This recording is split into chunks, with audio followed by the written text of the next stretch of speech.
those at the top of the mountain didn't fall there. So if you see people who are on top, mga successful kayo, mga nindot kay trabaho, daghan kayo kwarta, wala sila naabot dito instant lang. They worked hard for it. So if you see successful people, instead of masuya ta nila kay asa na sila ron, instead masuya ta nila sa ilang mga nakabot, ato sila himuon og motivation, ato sila himuon og inspiration para maningkamot ta, para maabot sa ta kung asa ta ganahan maabot. So kung ganahan mo ma-successful, ganahan pud mo makwartahan parinihan nila, paningkamot mo. Bahalag dili ninyo makuha overnight ang kana na success. You need to work hard for it day by day.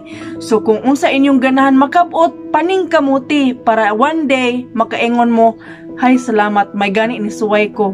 May gani na ning kamot ko para makabot na ko kung saan na ko karon. Have a great day, lovies.